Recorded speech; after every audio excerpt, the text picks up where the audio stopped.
Welcome to TV triple I news.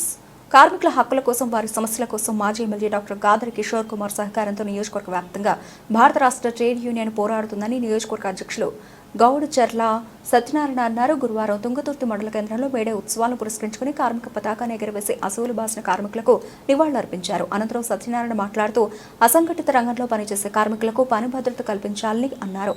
ఈ కార్యక్రమంలో BRS party మండల అధ్యక్షుడు తాడికొండ సీతయ్య, జిల్లా నాయకులు గుండగాని రాములుగౌడ్, బీఆర్ఎస్ టీయూ మండల అధ్యక్షుడు గడం సోమేష్, కూరపాటి సోమేష్, బీఆర్ఎస్ మండల మహిళా కమిటీ అధ్యక్షురాలు తునికి లక్ష్మి, మల్లెపాక రాములు, పోలపాక రాజేష్, జాజిగల్ల అంబేద్కర్, కొండగడుపుల వీరస్వామి, రమణ, జయమ్మ, కనకయ్య, కోటేష్, వివిధ గ్రామాల బీఆర్ఎస్ పార్టీ నాయకులు, కార్యకర్తలు తదితరులు పాల్గొన్నారు.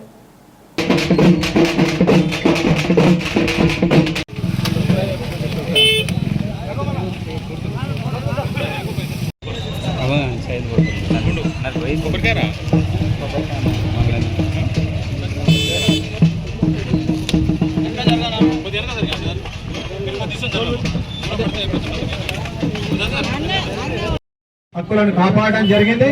మీరందరూ కూడా ఈ బీఆర్టీ కార్మికులుగా పనిచేస్తూ ఈ కార్మిక వర్గాన్ని ముందుకు తీసుకుపోతూ రానున్నటువంటి రోజుల్లో మళ్ళీ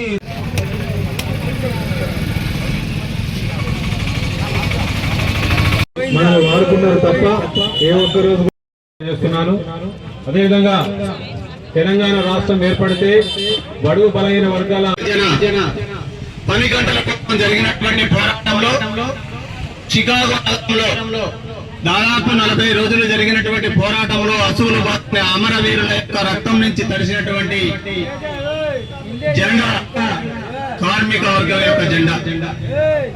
ఆనాడు ప్రపంచమంతటా కూడా దోపిడీకి గురవుతున్నటువంటి కార్మికులు తమ యజమానులకు వ్యతిరేకంగా మా యొక్క పని గంటలు, మా యొక్క ఉద్యోగ భద్రత, మా యొక్క జీవిత భద్రత కావాలని పోరాటం చేయడం జరిగింది.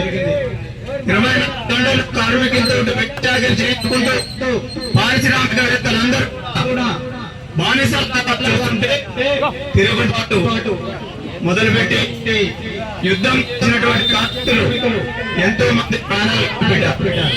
వారి యొక్క అమరత్వ త్యాగంతోటే ఈ రోజు మనం రాష్ట్రం దేశమంతటా కూడా ఈ కార్మిక దినోత్సవాన్ని నిర్వహించుకుంటున్నాం.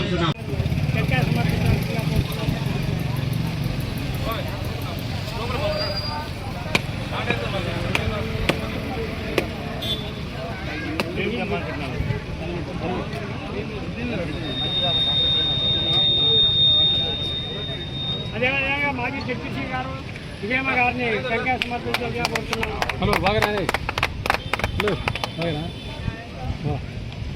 ఓకేనే ఆగే